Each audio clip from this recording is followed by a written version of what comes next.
Hello everyone, it's me Jenny, and I'm at Vidcon right now, and I'm probably having a hopefully amazing time and hanging out with awesome people and doing lots of incredibly cool things and all of that sort of thing. But I am not working my schedule enough that I can actually film videos and edit them and get them uploaded on a daily basis. So in order to make up for it, here's a filler video, and today I'm going to be talking about the movie Centre Stage, sat in a field, because why not? I'm in the shade because I need that. It's very hot today, and yes, so Centre Stage is a dance movie, and it's a dance movie that I've kind of been wanting to watch since it came out, and I think it came out in like 1999. It's a 90s dance movie, and it was one of those ones that when it first came out I was like, oh, that looks interesting, I'll get around to watching it. And then since then I've always been in the it's probably just a 90s dance movie, it's probably pretty bad, it's probably, you know, your classic romantic comedy dance movie. And I watched it finally with my sister, and it is everything I've ever wanted from a ballet movie.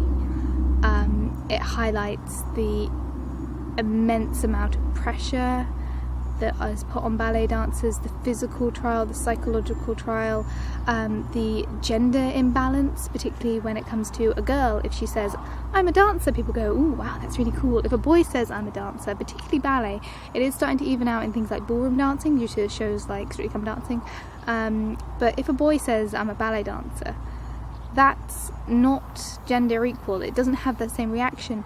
It also covers racial inequality in ballet, and it's so well done, and it has these really full, complex characters that are not, there isn't just the villain, there isn't just the bad boy and the good boy. Like the main kind of what would be the dicky boyfriend is actually, he has incredibly, you know, commendable points to his character, and instead of having, you know, the you're an awful human being, punch the face girl empowered moment, it's literally so much more sensible and human and realistic.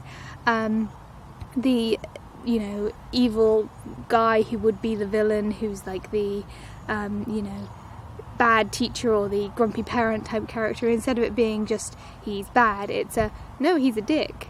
But that's what you need to be in order to be someone who manages a dance company. They're all dicks, and to be honest, he's not one of the worst ones. He's, you know, patronising and misogynistic and bossy, and that is kind of the world that he lives in, and that is realistic to the world that the story's about. It covers eating disorders in a very, very well managed way, and is very human, and it's very sensible, and the bitchy kind of rival character is one of the most complex characters, and so well performed. The other thing that I love about this is they look like dancers as much as I love Black Swan, and as much as I love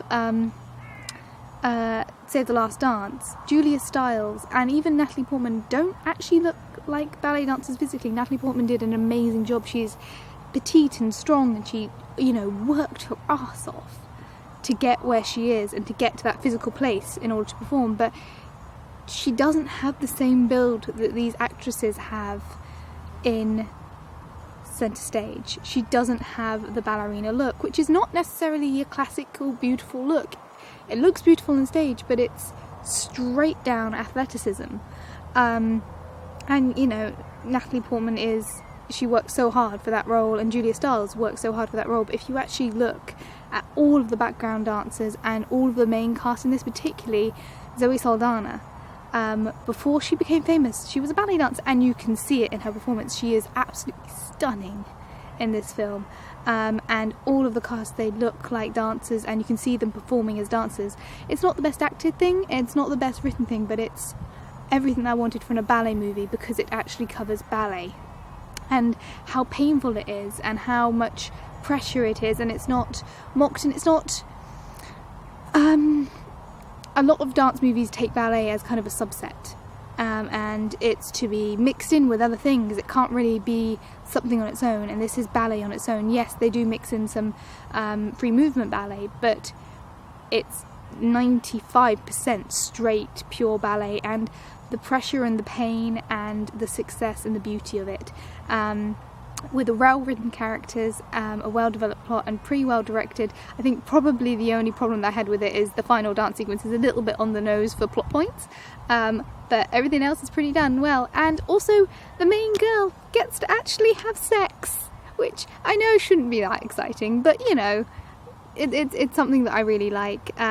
There's characters of different races, of different genders, of different sexual orientation featured, and it's just really well handled in a very sensible way. And I know I've rambled on for way too long. This is way too long. Oh god, this is going to take forever to upload. I'm glad that it is uploaded in advance, because this would probably take a long time to upload, but there we go. Feel free to comment down below, what subject are you really passionate about that you haven't really seen covered in media in a really good way, or that you have seen covered in a really good media format? Have you seen something you've been passionate about for years, and then someone has managed to capture it on film, how it actually is for you and how you interpret it? Yeah, that's my question. Feel free to comment those down on the comment down below, and when I get my tongue back behind my teeth, I will see you guys all very soon. Bye guys.